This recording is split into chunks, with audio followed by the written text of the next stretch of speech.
adalah salah satu alumni beasiswa pendidikan pasca sarjana luar negeri Dikti angkatan 2014 dari Jerman.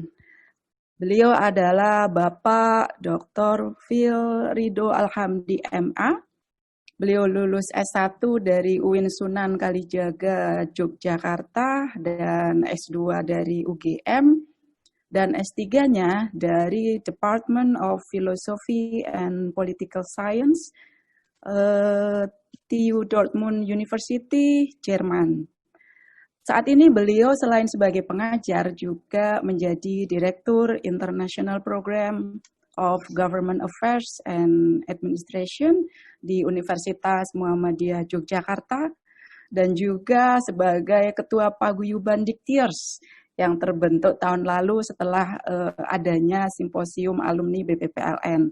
Jadi Diktiers ini adalah sebuah wadah silaturahmi bagi alumni penerima beasiswa pendidikan pasca sarjana Dikti yang tadi sudah disinggung oleh Pak Direktur.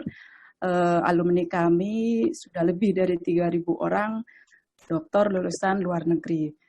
Nanti apabila Bapak Ibu hendak berkomunikasi dengan Pak Ridho, bisa mengirim email di ridhoalhamdi@umy.ac.id. Baik Bapak Ibu, mari kita simak pengalaman beliau studi S3 di Jerman. Pak Ridho, dipersilakan. Oke, Bu Anis, terima kasih pengantarnya. Assalamualaikum warahmatullahi wabarakatuh. Selamat siang, salam sejahtera buat Bapak Ibu semua. Pertama, terima kasih pada Dirjen Dikti Kemendikbud yang sudah mengundang sebagai salah satu rekan partner untuk sharing pengalaman terkait bagaimana studi doktor di Jerman. Tadi sudah dikenalkan secara lengkap oleh Bu Anis dan juga sudah diawali oleh pengantar dari Bu Juni juga. Dan saya ini mengawali sebelum nanti teman-teman yang lain. Di sini ada rekan saya juga, Sekretaris Paguyuban Diktir, Pak Charles Simanjuntak, yang akan melanjutkan, dan nanti sore Bu Diah Ika ya, yang nanti dari Taiwan, Pak Charles dari Jepang, dan yang lainnya akan mengawali terus. Dan tentu komitmen kami adalah sangat senang bisa sharing bersama buat Bapak Ibu para calon dokter, karena topiknya ini kan Road to PhD. Nah, saya mencoba untuk share screen. Ini pengalaman saya pribadi selama studi S3 di Jerman tentang lika-likunya apa dan bagaimana serta hiruk-pikuknya di negara Jerman. Nah, yang pertama saya akan memulai dari sebuah pertanyaan sambil menunggu share screen saya. Mengapa harus studi ke Jerman dan apa sih benefit atau manfaatnya studi doktor ke Jerman itu? Nah, yang jelas Jerman menjadi salah satu target dari para diktirs yang ada, dari para calon penerima beasiswa Dikti. Ini sudah masuk belum ya? Belum. Oh, sudah Pak. Sudah ya? Oke. Sudah. Siap Bu Juni. Nah, ini oke.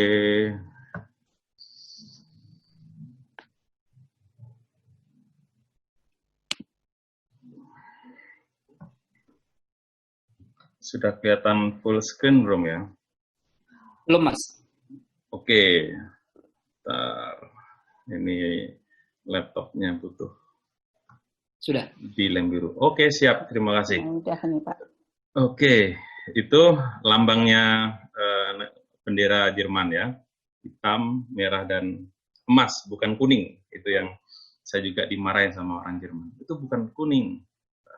Oke, jadi itu tempat studi saya.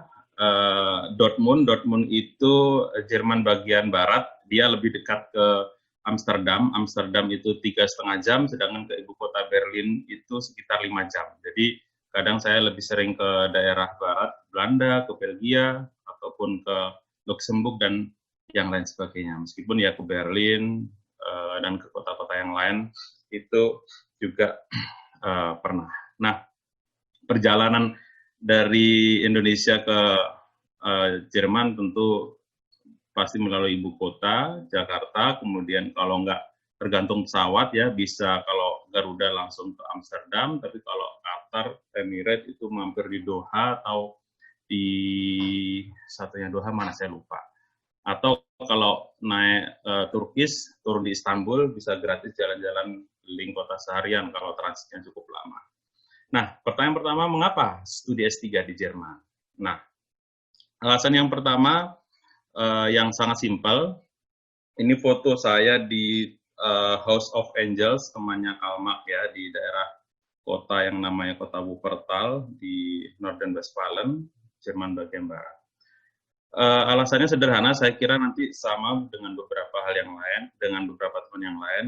Selain lulus bisa bahasa Inggris, saya juga akan bisa bahasa Jerman. Meskipun studi doktor tidak mewajibkan mahasiswanya bisa bahasa Jerman, tetapi ada semacam social intimidation.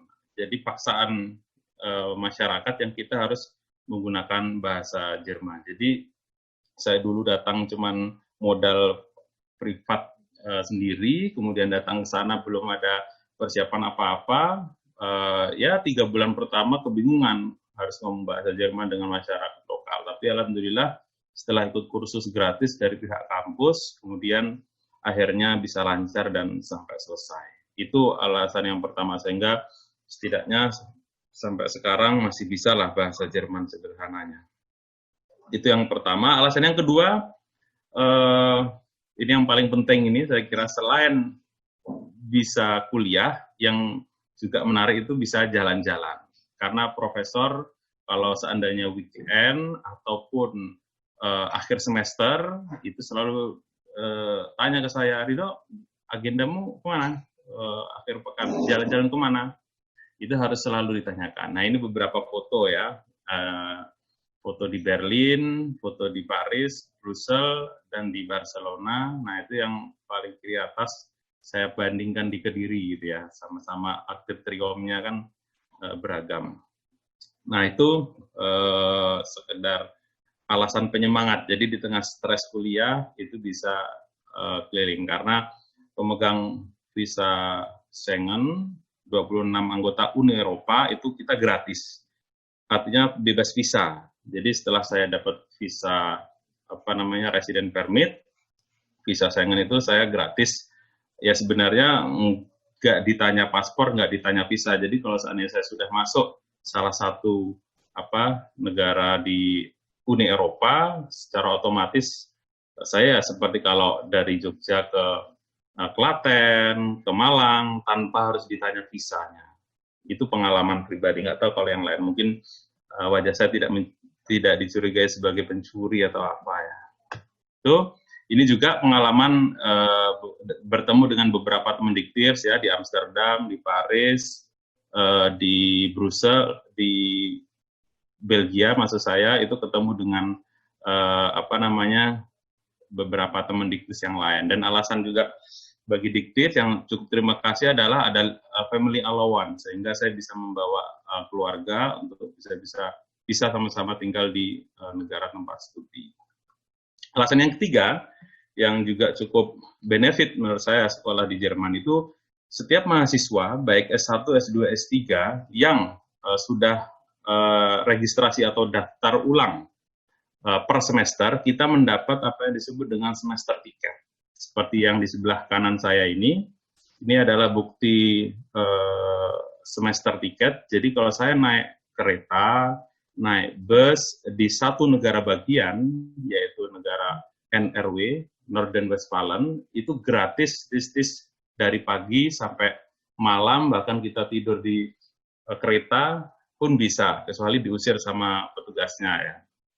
Nah, tentu ada benefit yang lain selain saya gratis naik transportasi.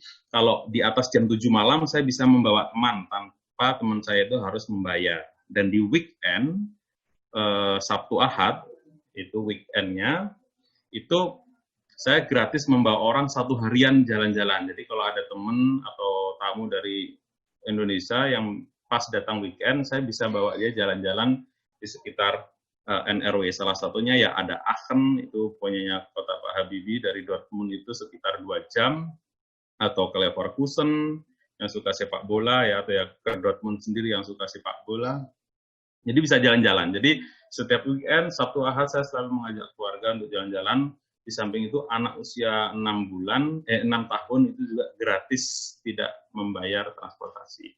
Itu saya kira beberapa alasan mengapa Jerman menjadi tempat tujuan studi. Maka biaya hidup lebih terjangkau karena kita tidak usah berpikir lagi soal transportasi. Karena transportasi hitungannya sudah free, kecuali naik pesawat itu yang bayar. Itu. Nah, gimana studi dan hidup di Jerman? Pertama, yang jelas studi di Jerman itu tuition fee-nya atau SPP-nya sangat murah. Ini yang saya tunjuk pakai kursor saya ini semester winter semester ya 2017-2018, jadi sekitar 2 tahun yang lalu. SPP per semesternya itu 284. Ini kurang dari 4,5 juta saya kira. Kalau 4 kurang dari 4,5 juta rupiah per semester. Jadi TU Dortmund University itu lebih murah dari UI atau dari UGM atau dari kampus saya sendiri, dari UMJ. Ya, itu justru lebih murah. Nah, setelah saya menerima tagihan ini, ya, kemudian saya bayar. Setelah bayar, itu saya akan mendapat yang namanya semester ticket. Jadi semester ticket ini bagian dari fasilitas sebagai seorang mahasiswa. Sebagai mahasiswa doktor di Jerman biasanya mendapat fasilitas yang lengkap. Salah satunya saya akan mendapatkan ruang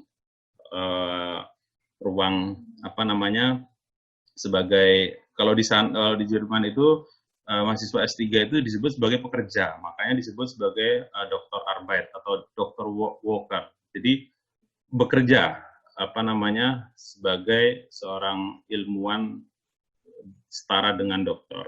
Sehingga di sana mendapatkan ruangan 0430 di lantai dasar, jadi nggak harus capek naik ke lantai atas, itu ruangannya. Di samping itu saya juga mendapatkan fasilitas lain, perpustakaan, itu saya tidak hanya bisa minjam di kampus saya, tapi bisa minjam di seluruh Jerman dengan syarat saya menunjukkan kartu mahasiswa dan meminjam dari kampus, lalu memilih buku dari perpustakaan kampus mana. Syarat dan ketentuan berlaku, termasuk fotokopi dan scan. Scan itu di sana kita bebas. Jadi kerjaan saya hampir setiap hari itu nyekan. Jadi pulang ke Indonesia itu punya banyak referensi yang mungkin tidak ada di pasaran umum. Nah, ini hidup di sana, ini yang sebelah kiri atas ini makanan di kantin ya. Jadi kalau mahasiswa itu biasanya lebih murah. Biasanya kalau orang normal itu 3,5 euro atau 4 euro. Nah, kalau mahasiswa segini itu 2,5 euro. 1 euro 16 dikali 2,5, nah tinggal dikalikan. Ini aktivitas saya, pembelajaran itu mandiri, tidak ada course. Jadi datang itu saya langsung fokus di proposal, ya ini salah satu sudut di kamar saya, ngetik sambil ada snacknya di sebelah kiri, dan di bawah ini foto profesor saya, masih sangat muda ya, yang sebelah kanan dari sisi kita. Jadi kita tidak punya kelas khusus, jadi semuanya itu fokus menjadi pembelajar mandiri, diskusi dengan profesor, ikut kolokium, sehingga fokus di riset kita. Dan yang paling penting adalah profesor itu powerful person ya. Jadi kita itu studi dokter kalau di Jerman itu yang dicari bukan kampusnya, tapi yang dicari itu adalah profesornya. Kita pengen di kampus Berlin, TU Berlin mungkin, tapi nggak ada satupun profesor yang mau membimbing kita, maka kita tidak akan enroll, ya, tidak akan bisa disetujui oleh pihak kampus. Maka profesor itu sangat-sangat kuat. Dia bisa tanda tangan sendiri dengan kop kampus. Sehingga ketika saya punya masalah di imigrasi, maksudnya Ausländerbehörde-nya sana, itu saya ada masalah, kemudian saya telepon profesor saya kontak pihak imigrasi, selesai urusan. Sehingga profesor itu setara dengan pejabat di kampus. Nah, kemudian ini yang tengah ini saya bersama partner saya orang Belgia yang juga dia konsen tentang Asia Tenggara, karena konsen saya tentang ilmu politik.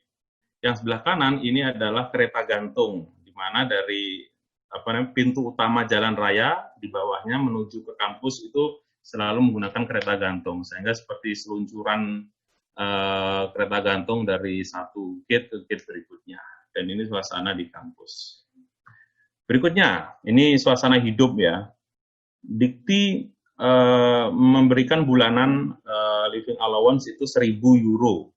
Nah, di Jerman itu biaya hidup itu jauh lebih terjangkau dibanding negara-negara yang lain. Kenapa terjangkau? Pertama, hitungannya kita tidak usah berpikir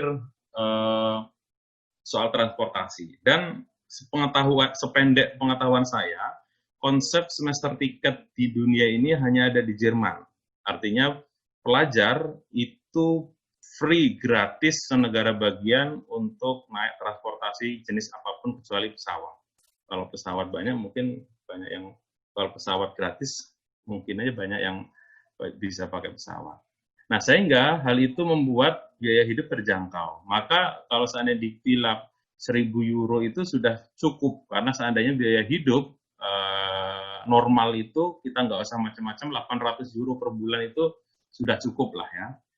Tinggal di apartemen, belakang ini adalah kawasan sekitar apartemen saya. Nah, dan biasanya karena tinggal di apartemen, sebagian teman-teman pasti sudah pernah tinggal di luar negeri, biasanya di sebelah kiri atas ini ada yang namanya bel ya, agar supaya kalau ada tamu mau berkunjung itu kita bukakan pintunya dengan cara tamu mencet bel ini. Dan ini salah satu suasana apartemen yang saya pakai sebelum ini awal kedatangan ya. Mohon maaf bergelantungan macam-macam. Dan sebelumnya kemudian saya pindah ke apartemen yang lain. Nah, di Jerman biaya hidup jika kita usianya masih di bawah 30 tahun saat mendaftar mendaftar asuransi kesehatan terutama, dan kita diperbolehkan mendaftar di public insurance, maka di sana itu sangat benefit asuransinya ya. Jadi segala jenis penyakit itu akan ditanggung oleh pihak asuransi. Tapi penjelasan ini tidak ada hubungannya dengan gambar, ini sekedar kegiatan aktivitas saya. Yang sebelah kiri ini kalau belanja di barang-barang murah, di sana itu ada yang namanya Euroshop, semuanya serba 1 euro. Yang tengah ini kalau nyuci, dan yang kanan ini berhenti di halte bus yang ada di kota Dortmund. Ini beberapa kegiatan.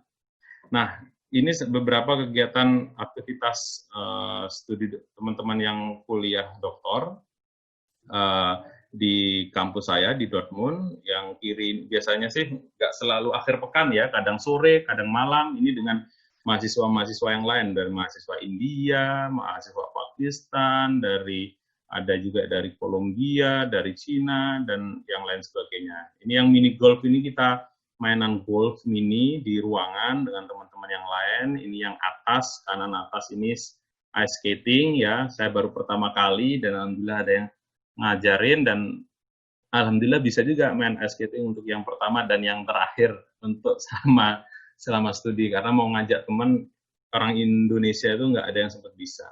Kemudian yang berikutnya ini itu foto di ruangan teater, kita nonton teaternya orang Jerman, bagaimana orang Jerman melakukan pentas, karena Jerman itu juga selain terkenal dengan teknologi juga terkenal dengan sastranya ya. Ada Mozart atau Beethoven itu, saya lupa yang mana yang di Austria, mana yang di Bonn. Salah satunya adalah ada House of Beethoven di kota Bonn, Jerman. Dan ini di bawah ini adalah bersama dengan teman-teman Diktirs yang lain ya. Ini dari Untirta, Uni Lampung, saya dan ini Pak Asep Ridwan dari Untirta juga yang baru saja profesor. Dan ini foto di depan Stadion Borussia Dortmund bersama Diktirs 2012, tapi belum selesai juga sampai sekarang ini. Nah, kemudian PhD students, apakah bisa dapat job di sana? Selama tidak melanggar ketentuan, insya Allah boleh. Nah, yang penting tentu kita sebagai mahasiswa S3 yang dapat beasiswa pasti mendapatkan visa resident permit, sehingga kita diperbolehkan untuk mendapatkan job. Nah, salary di sana itu lumayan benefit ya. Kalau seandainya per jam itu 9 euro, dan 9 euro itu harga paling murah, bisa jadi 10 euro, bisa jadi 13 tergantung pekerjaan ya. Itu hitung aja lah kalau seandainya 10 euro dan 1 jam itu kalau dirupiahkan 160.000, kalau sehari bekerja 8 jam, setidaknya ya dapat hampir 1 juta. Kalau sebulan 20, ya kisarannya antara 20 sampai 20 juta. Itu kalau seandainya waktu-waktu libur semester dan kita bisa santai. Itu banyak teman-teman saya yang melakukan itu ya, dan alhamdulillah cukup benefit, bisa ditabung untuk masa depan. Kemudian perempuan yang melahirkan, hamil dan melahirkan di sana itu mendapatkan santunan dari negara, termasuk ini pengalaman pribadi karena istri kemudian anak kedua saya lahir di Dortmund, dan saya mengajukan istilahnya ke lembaga yang namanya Familienkasse, mengajukan istilahnya children benefit. Nah, kemudian saya mendapatkan itu. Maka anak pertama saya yang lahir di Indonesia itu mendapatkan 192 euro, 3 jutaan. Anak yang kedua itu dan yang ketiga itu mendapatkan lebih, tapi lebihnya sekitar jauh lebih banyak dari anak yang pertama. Jadi anak saya yang kedua pun dapat dua-duanya. Jadi setiap bulan, di awal bulan tuh saya pasti dapat transferan dari Familienkasse ya, dari dinas sosialnya di sana yang peduli terhadap anak. Nah, ini yang tentunya tidak lupa juga dengan teman-teman di sana, kita melakukan ya main-main di salju lah. Di sana ada lokasi yang namanya Winterberg, kita mainan skateboard dan segala macam. Kalau winter Januari Februari lah ya, saya kira Januari Februari itu waktu yang tepat sekaligus anak-anak bisa latihan. Dan terakhir ini adalah FIFA PhD saya tanggal 26 Juli 2017, saya presentasi dan alhamdulillah dinyatakan lulus dengan predikat cum laude. Itu saya dan para profesor serta para penguji saya. Kemudian di akhir teman-teman Indonesia sebagian datang, dan di akhir ada sedikit party kecil lah ya, tumpeng dan beberapa makanan Indo. Alhamdulillah mereka suka juga.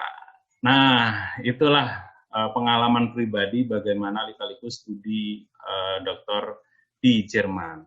Oke, terima kasih Bu Anis. Saya kembalikan kepada Bu Anis, semoga bermanfaat. Terima kasih. Assalamualaikum warahmatullahi wabarakatuh.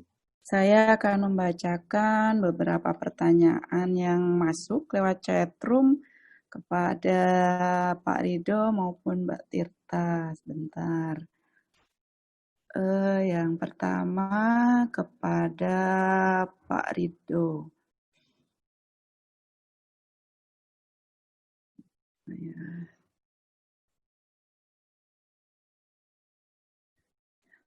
Ini dari Ibu apa Bapak ya? Vines Gunawan. Saya dengar di Jerman gratis biaya sekolah untuk anak. Apakah benar? Dan bagaimana dengan penitipan anak di sana? Apakah mahal? Nah, ini bisa sharing pengalaman sebagai ortu nih Pak Rido. Silakan dijawab dulu.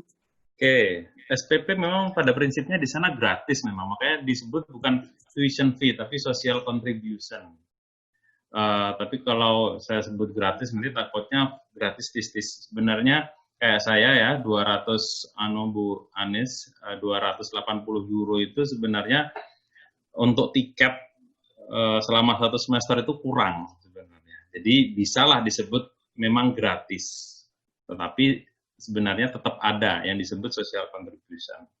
Terus kemudian untuk penitipan anak, jujur di sana itu sekolah penerima beasiswa dari, kalau seandainya punya anak dari TK sampai SMA itu gratis. Jadi anak saya gratis sekolah di sana karena penghasilannya di bawah 18.000 euro per bulan. Nah, jelas lah, diktir cuma 1.000 euro. Jadi di sana gratis, hanya kemudian ada semacam uang uang makan anak gitu. Kalau makan siang di sana bisa sampai sore tergantung mau paketnya seperti apa. Jadi yang jelas gratis, Bu Anis. Jadi penitipan di sana berangkat itu maksimum jam 9, kemudian di sana juga orangnya ya baik-baik lah, enggak. Jadi anak kita benar-benar dijaga, karena kalau TK di sana itu selain ada tempat bermain, ada ruangan tidur. Kalau anak-anak yang ingin tidur ya dikasih tempat tidur gitu. Jadi insya Allah di sana termasuk terjamin untuk itunya, untuk tidak perlu khawatir ya Pak bawa anak ya. Di sana untuk cari sangat tukang aware. seperti di sini.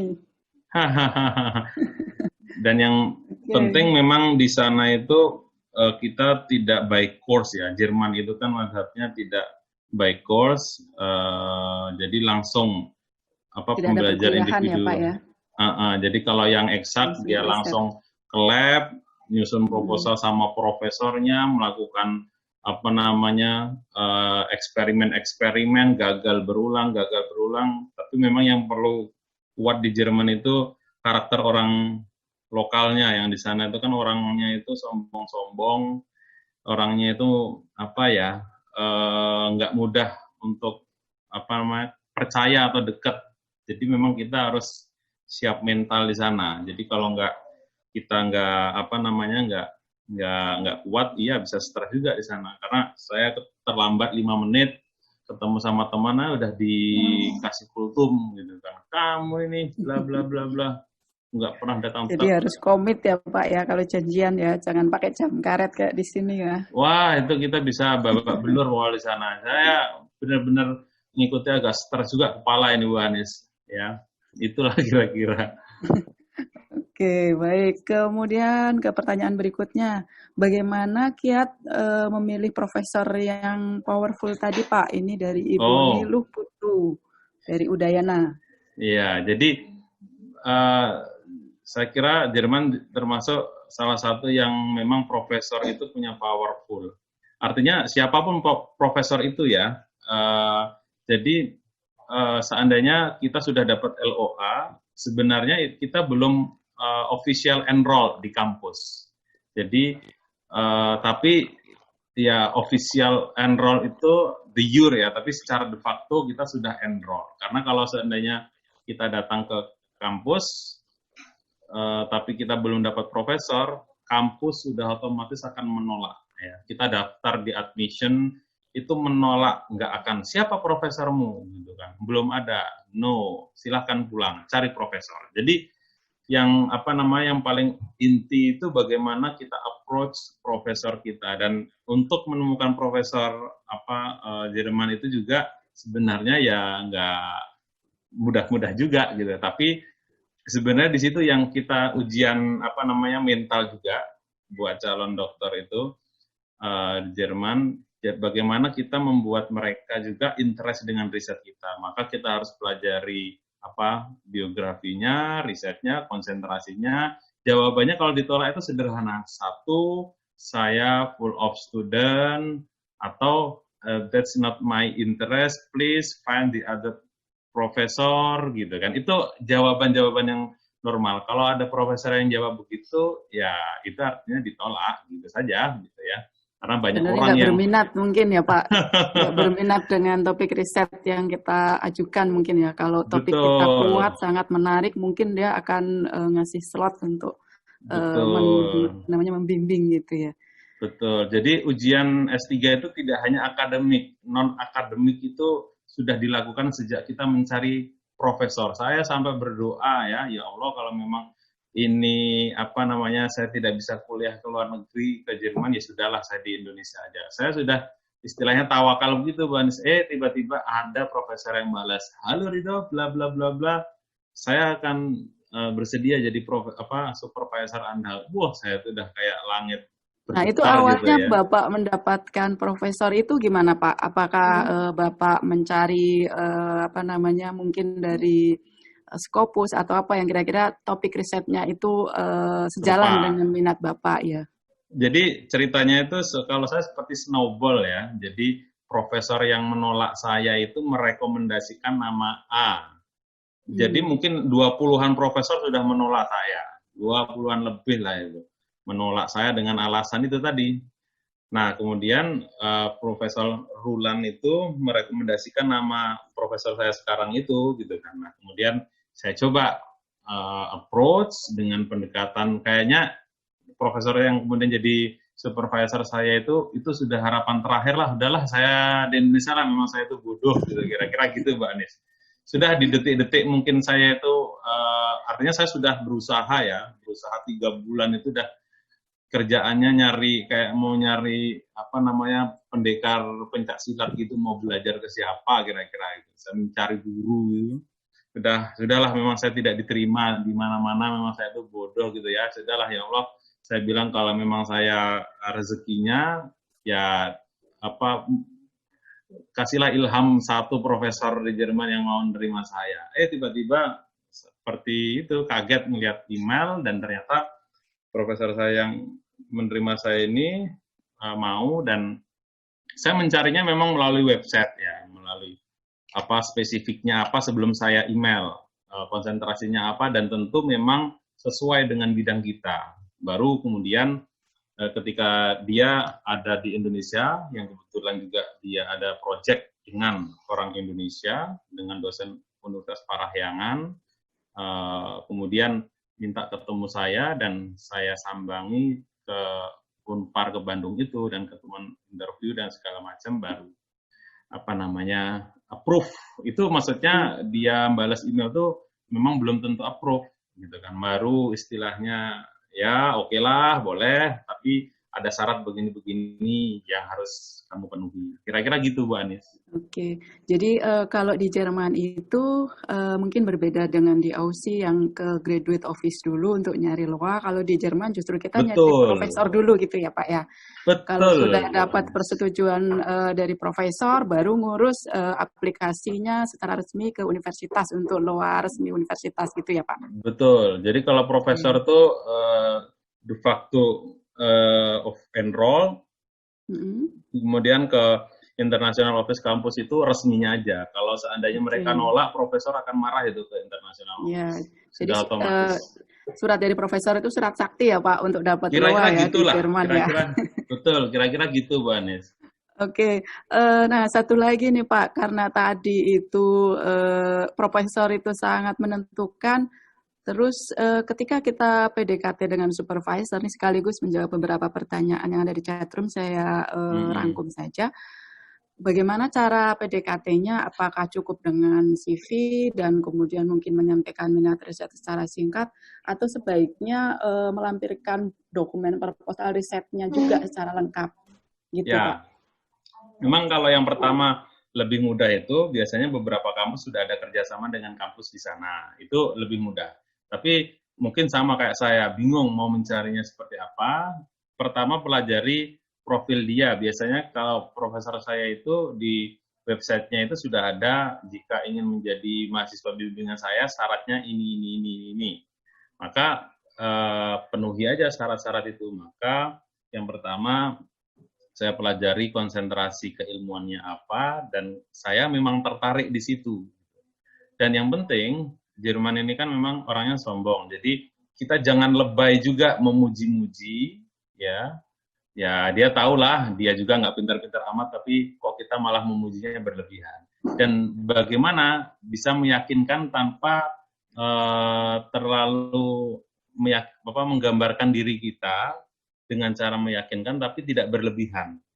Nah itu beberapa trik, karena pertama orang Jerman itu salah satu tipenya itu tidak mudah percaya, ya. Bahkan ketika saya mengundang teman saya dari Hamburg ke kampus saya UMY, menghadiri international conference, tiba-tiba ketika dia duduk mau ke kamar mandi, dia membawa tasnya gitu kan. Andreas, tenang aja, aman sama saya. Saya nggak bisa percaya sama siapapun gitu kan. Jadi ke toilet ya bawa tas apa belakang gitu. Saking nggak percayanya sama orang gitu loh. Jadi memang tidak mudah menaklukkan profesor, makanya sabar, tawakal itu salah satu kunci perjalanan spiritual seorang PhD ya. Dia juga yang nanti Taiwan akan cerita. Jadi memang seperti perjalanan spiritual, nahan sabar, dimarahin, stres dan segala macam. Jadi kira-kira begitu. Baru nanti setelah selesai Bu Anies, oh gini ya rasanya S3 itu. Tapi setara ya Pak dengan perjuangannya, artinya pada akhirnya toh bisa meraih S3 dan pengalaman-pengalaman selama belajar itu bisa menjadi pelajaran yang berharga juga gitu ketika betul Bu Anies. Dan yang paling penting Bu Anies, ya. doa orang tua itu menurut saya mustajab itu. Jadi ya, betul. Kadang karena orang tua nggak ikhlas gitu ya, kita walaupun pintar semua persyaratan terpenuhi ya bisa ada aja. Termasuk saat saya ujian itu 2,5 jam ya, saya masih ingat itu FIFA saya itu, saya telepon bapak saya orang tua agar supaya saya diberikan kelancaran dalam menjawab setiap pertanyaan para penguji yang cadas-cadas itu. Dan alhamdulillah waktu presentasi hanya dikasih 15 menit, dicecar selama 2 jam 15 menit, kata teman-teman saya yang Jerman, Ridho, hebat kamu bisa jawab semua pertanyaan para penguji 2 jam seperempat. Gitu. Saya juga, kok bisa ya, saya mikir-mikir 2,5 jam kok kayaknya cepat sekali. Nah ini dia, mungkin saya minta tolong bapak saya, orang tua gitu, biar saya diberikan kelancaran seperti air mengalir. Ya sudah, akhirnya selesailah waktu kuliah kurang dari 3 tahun itu. Kira-kira gitu Bu Anies. Oke, terima kasih Pak Ridho, super sekali nih tadi pesannya. Jadi kita memang harus selalu ingat sama orang-orang di belakang kita ya, khususnya orang tua, agar langkah kita meraih kesuksesan itu dimudahkan kira-kira. Wah gitu, itu ya, pokoknya ridho Allah itu adanya di ridho orang tua itulah, bukan di ridho alhamdulillah. Ya, sepakat. Sepakat Pak Ridho. Kalau di ridho alhamdulillah adanya S3-nya ya. Iya. Baik Pak Ridho, kita